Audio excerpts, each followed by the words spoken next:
Hello, everybody. Welcome into First Take from LA for the ESPYs. Look who is here. They are back. Skip Bayless, Stephen A. Smith. I'm Molly Karam. And let me just say, guys, my morning routine has not changed one bit, except instead of watching you debate from my couch, I get to see it up close and personal. So I'm very fired up, and I know I'm not the only person who is so excited to have you both back. Welcome aboard. Thank you. Welcome, Molly, and I have some crucial advice for you. Okay, I'm listening. All ears. You've got to watch this guy. Him? Yeah. I heard I got to watch both of you. My advice to you, I'll add to that. You are the moderator. You're in control. Okay. Limit that man's mouth. I like Limit control. that man's mouth. I think I got to watch both of y'all. I'm gonna have my hands full here, but we've got a lot to discuss today. Please never take 3 weeks off again. I didn't know what to do with the morning. He might not have liked it. It didn't bother me. I'm just saying. We have two special guests coming up, friends of the program, Ken Jeong. Of course, we all know him as Leslie Chow from The Hangover. And we also have friend of the program, Jerry Ferrara from the Entourage movie. They're stopping by.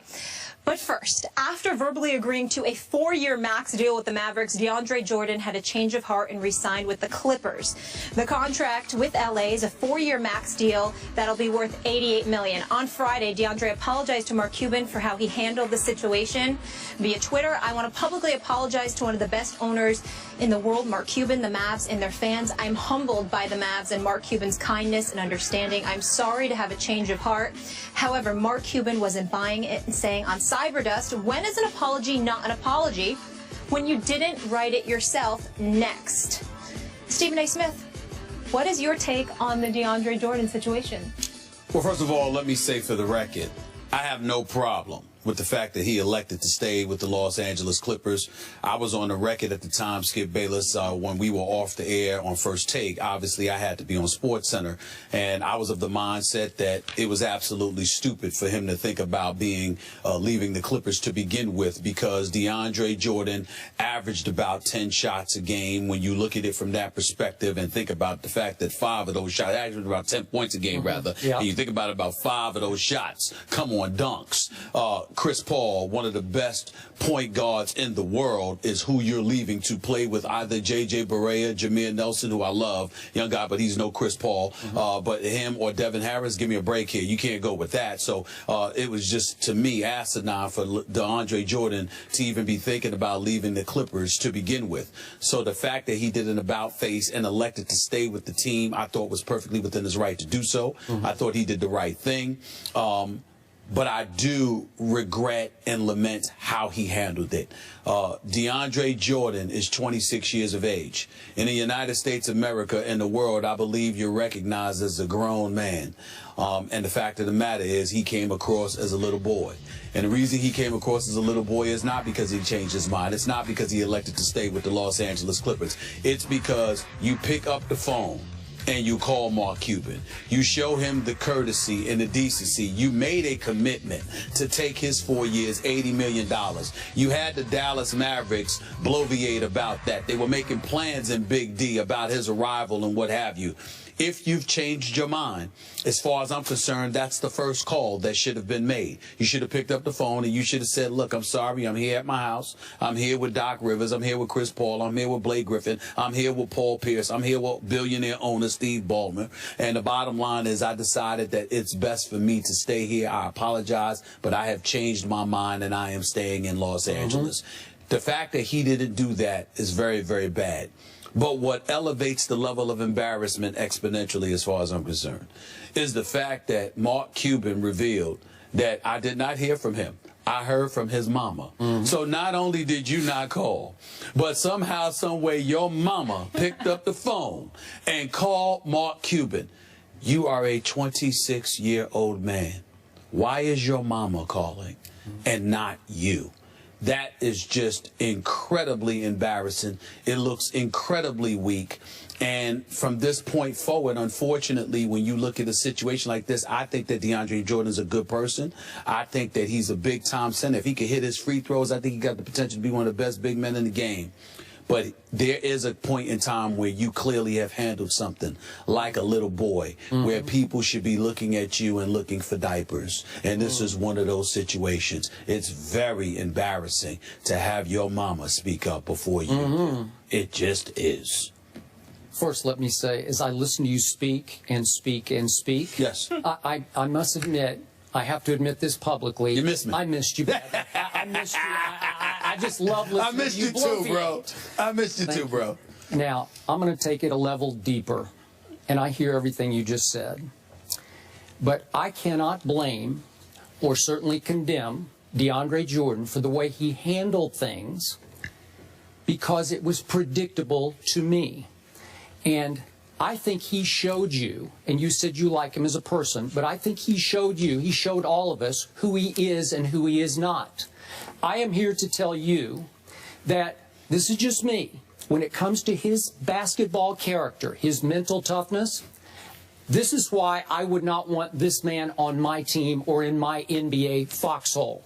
Because he reacted predictably to me, because he panicked when he realized he was going to be the man making the max in Dallas, Texas. He was going to be the face of a franchise, when in fact, as you know full well, he's most comfortable and most suited for being the third wheel for the Los Angeles Clippers. So when it struck him, oh my God, I might crumble under this pressure in Dallas, he folded and fled immediately back to a Chris Paul and a Doc, who for the first time, I believe, in all their tenure together, showed him a little love and respect. Wouldn't you agree with that? I don't think it was the first time, but I hear you. Well, he bellyached about, oh, Chris is always on me and he's always pointing fingers at me, when he deserved to have fingers pointed at him. He deserved to have fingers pointed at him. And by the way, Deandre Jordan is known to have an attitude on occasion inside the Clippers locker room, where he gets in other guys' faces as well. So let's not act like Chris Paul is the bad guy. No. And he was the innocent bystander. No, and I agree with you.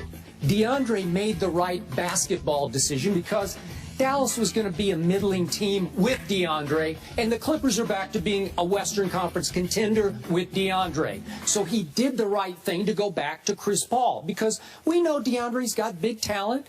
He can defend, he can rebound, and he can definitely lob dunk, especially when he's fed by Chris Paul. He's a Skywalker. He's a Skywalker. But can he make big, crucial fourth-quarter free throws? Has he figured out how to do that yet? No, he has not. Well, he could barely make crucial first-quarter free throws. Well, that's what I say. That's who this guy is not. But the Clippers are comfortable with who he isn't because they've been playing and winning with who he is not. So to me, bottom line, the joke is on the Dallas Mavericks here because they bet on the wrong guy. They should have seen this coming. And let me make a quick point. We're about to speak about my San Antonio Spurs. The Spurs could have been in on this derby, too. They could have said, hey, if we don't get LaMarcus, we want Deandre. They were very quiet about Deandre because he's not their cup of NBA tea. They don't want him on their franchise. Well, I respectfully disagree with that. I think that Deandre Jordan would be an incredible asset to the San Antonio Spurs, especially playing alongside Tim Duncan, because Tim Duncan could play the 4 or the 5. Not their kind of guy. I'm just saying the versatility with his greatness, Deandre Jordan could only get better from that. I think the other thing about it, if you want to sit there and malign Deandre Jordan from that perspective as it pertains to the San Antonio Spurs, we'll get into that later, but I will tell you that Greg Popovich's mentality and how he approaches things and how he refuses to kiss anybody's tush, for lack of a better phrase. The bottom line is that ain't going to work, because Deandre Jordan clearly needed to be pacified. There's no doubt about that. But I'm not going to condemn the Dallas Mavericks for betting on the wrong guy. First of all, he wasn't the wrong guy. Deandre Jordan is a big-time talent. There is no question in my mind that if this brother hits free throws, he is obviously one of the top 2 big men in the game of basketball if he can hit his free throws. When you talk about what they need, if you've got a Deandre Jordan with the Dirk Nowitzki of the world and the Chandler Parsons, then you would have been formidable. Would you have won a title? No. You still would need to do more. But at the same time, it was going to be a significant upgrade. And I've said this to you repeatedly. You can't teach 7 feet. And the reason why, even though Akeem the Dream Olajuwon wasn't 7 feet, I would remind everybody, back in '84 when Michael Jordan was drafted 3rd overall, the Portland Trail Blazers were continuously crucified for grabbing Sam Bowie at number 2. Nobody knocked the Houston Rockets for taking Akeem the Dream Olajuwon at #1, even though he never won a title until Jordan went into retirement and then ultimately. Well, they didn't then, but they might now. Yeah, but what I'm saying to you is that when you are 6'11", 7 feet tall, and you've got a requisite set of skills, you can't teach the size that comes with that. So nobody's going to knock the Dallas Mavericks. This is all on Deandre Jordan. You gave your word, and your word has to mean something. And the fact that he went against that, and it's a subject that I feel the need to touch on and bring it up right now. Skip Bayless, I want you to keep this in mind. Back in 2010, and LeBron James would seem to have nothing to do with this, but he's relevant here.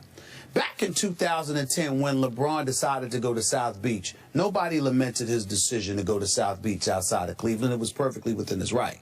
What you lamented was how he handled it. What was the rippling effect of that? There was a collective bargaining negotiation that took place the following summer. The owners were dogmatic and hardcore, and they really went after the players. And some people felt that to some degree, the level of vitriol contributed to the players was due in large part with how LeBron James handled that stuff. Then that following December, because the negotiations were in the summer of 2011, then the guys were locked out, only 66 games were played that season. Then in the aftermath of all of that, what happened, Skip? There was Chris Paul trade, 3-team deal involving the New Orleans Hornets at the time, okay, the Rockets, all right, and the Lakers. And Chris Paul was supposed to go to the Lakers. And David Stern, de facto owner of the NBA, owned the team at the time, the Hornets, because they were devoid of ownership. What happened? He nixed the deal. What in large part contributed to that? Dan Gilbert raising holy hell about how the Lakers were going to save $20 million in salary, $21 million in luxury tax dollars, and they're still getting the best player. Well, does Dan Gilbert send that letter if LeBron James sits there and picks up the phone and calls him and say, I'm sorry, I appreciate everything, but I'm willing to go. I'm looking to go. That was just bad blood. Yeah, but I'm saying because of how it's handled. So now you have this situation with Deandre refusing to go, reneging. But very different than LeBron. It's very different. Because LeBron despised Dan Gilbert, the bridge had been burned. No, what I'm saying to you is that this free agent moratorium and other things that come into play, it's something that you're going to hear about, and it's something that's going to be revisited. And a lot of times players are in the throes of a negotiation and what have you, rightfully so, thinking about themselves, but devoid of the extended impact that it could eventually have on other players in the future. Be shortened, though. No, I'm just telling you that owners are going to look at something like this, see how DeAndre handled it. Who's to say an owner, Molly, Skip, doesn't turn around in the future and say, you know what I committed to you about a week ago verbally, now I could change my mind. But there's an unwritten rule that your word is your bond during this period. That's and what I'm saying. There's never been a glaring example like this one with DeAndre. But my point is, were you shocked that he didn't call back Mark Cuban or Chandler Parsons who had recruited him? I was not. I was. That's who the guy is and is not. I'm sorry. That's who he is. And they shouldn't have been surprised because just watch him play. Listen to Chris Paul. Listen to Doc before. He's a third wheel, and he panicked, and he was ashamed of his decision, and he ran back to the Clippers. And I can't blame him. God bless him. Onward and upward. I got you. As we move on, this is the thing that I don't understand, though. If you don't want to call and deal with it, why are you going to have your mother call? Why don't you have your agent call? Hide behind your representation. Well, in fairness to DeAndre, we don't know if he had his mother called. Sometimes mamas have the type of relationship where they take it upon themselves to do something, and they just do it. So I don't want to sit there and say that DeAndre did that, but it still looks very, very bad when your mama called instead of you. No, he should have called, but he doesn't have the guts to call. That's what it was. Bottom line. All right.